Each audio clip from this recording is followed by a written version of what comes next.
To create an email sequence for your event, you'll first navigate to the messaging tab. From here, you'll note that you do have all of your texting capabilities located on this messaging.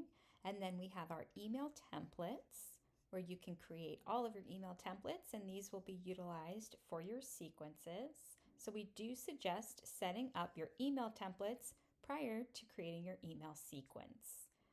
And now we'll click on our sequences, and we can either add a new sequence, or if there's one existing, we can always edit or delete that sequence. So let's go ahead and start fresh. We'll add a new sequence here, and we're going to label this sequence. So I already have one here, sponsor RSVP. And again, just as we utilized for our email templates, we can decide to send this to all supporters or filter using our tags. So I'm just going to include my VIPs here, and I'll click Save and Close. And now here is my second email sequence. You can see here we have no steps. So let's go ahead and begin adding our steps. So to do so, we'll go ahead and click on Add Step. And now we can label this step. So whatever you'd like to call this one. So maybe I'll just say email number 1 in my 3-part email sequence. The next option is that you can deliver this first message based on a trigger or based on a date. Again, you can always utilize these eyes throughout the manager portal to view more information on that. So we will go ahead, and I am actually going to start sending these all out at once. So I will select to schedule that delivery date. And you can see here that just updated to the delivery date.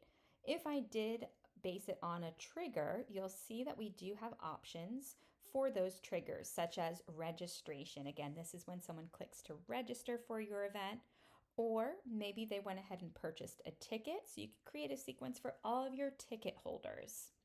Again, because this is just for my specific sponsors, I will go ahead and schedule it based on a date, in which case I'm going to select something of the future. So let's say I'm going to send it out that first email on January 7th.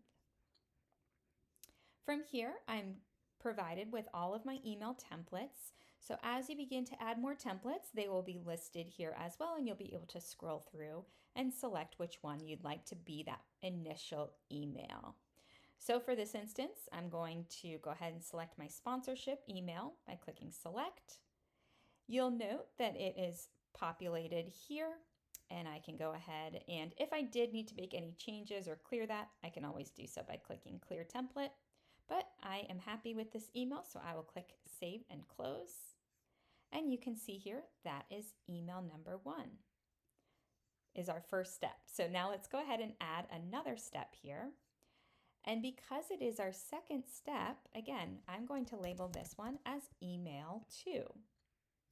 You'll note that the delivery is based on the number of days after your initial email is sent.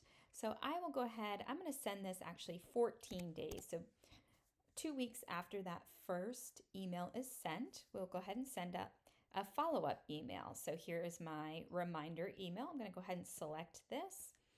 Again, I can read through, confirm.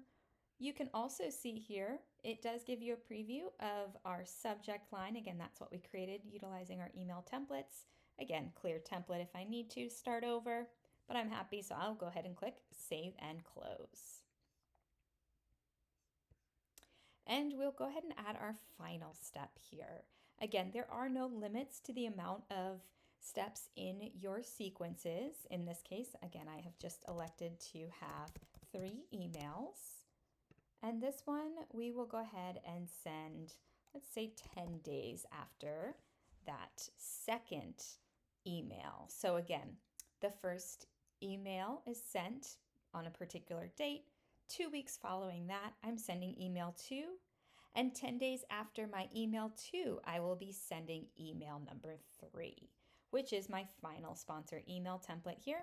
I'll go ahead and click select and save and close.